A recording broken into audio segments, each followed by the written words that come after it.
2024 সালের নব্য স্বাধীন রাষ্ট্রে 2025 সালের এসএসসি এবং সমমান পরীক্ষা সারা দেশব্যাপী আজ অনুষ্ঠিত হলো।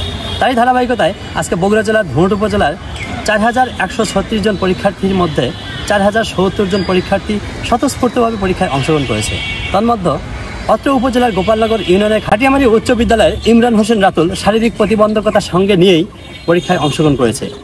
কি সমস্যার কারণে তিনি পরীক্ষায় অংশগ্রহণ করেছে শুনবো তার কাছ থেকেই। আসসালামু আলাইকুম, আমি ইমরান হোসেন রাতুল, গ্রাম গোপালনগর, থানা ধুনট, জেলা বগুড়া। বিগত জানুয়ারি মাসে আমি অ্যাক্সিডেন্ট করি, বাইক অ্যাক্সিডেন্ট করে খুব মারাত্মকভাবে হাতে ইঞ্জুরি হয়। ইঞ্জুরি হওয়ার পরে আমি বিগত 3 মাস আমি হসপিটালে ছিলাম।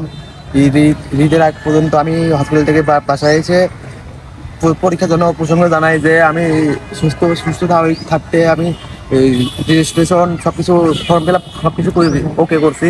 এখন আমি পরীক্ষা দিতে চাই। বোর্ডে আবেদন জানানো হয়েছে, বোর্ডে অনুমতি দিয়েছে। এ কারণে আমি পরীক্ষা আজকে দিলাম।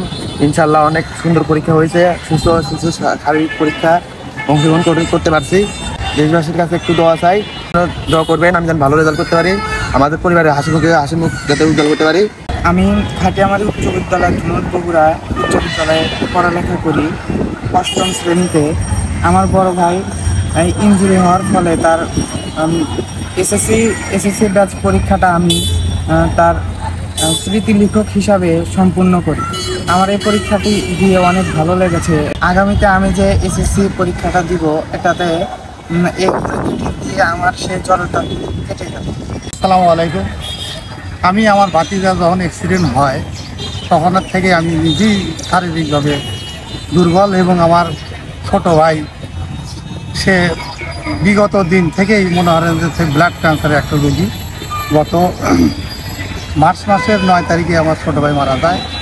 তারপরের থেকেই আমার পরিবারের একটা অশান্তি সৃষ্টি হয়। এদিকে আমার ভাতিজা পরীক্ষা দিতে তার হাতের লেখা সে অক্ষমতা।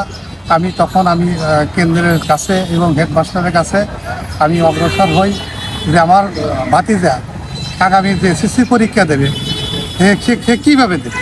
তখন সে আমাকে নির্দেশনা দেয় যে আমরা অনেকেই মনে করি জন্মগতভাবে দৃষ্টি প্রতিবন্ধী অথবা শারীরিক প্রতিবন্ধী হলেই কেবল বোর্ড থেকে অনুমোদন নিয়ে অতিরিক্ত 20 মিনিট বা 30 মিনিট সহকারী পরীক্ষায় অংশগ্রহণ করা যায়।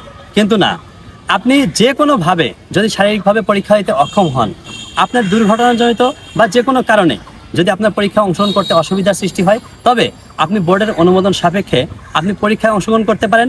শ্রুতি লেখকের মাধ্যমে আপনি পরীক্ষা দিতে পারেন, সেই সঙ্গে অতিরিক্ত 20 থেকে 30 মিনিট সময় পেতে পারেন। এই বিষয়টি সকলের জানার উদ্দেশ্যে ভিডিওটি সবাই শেয়ার করে দিবেন।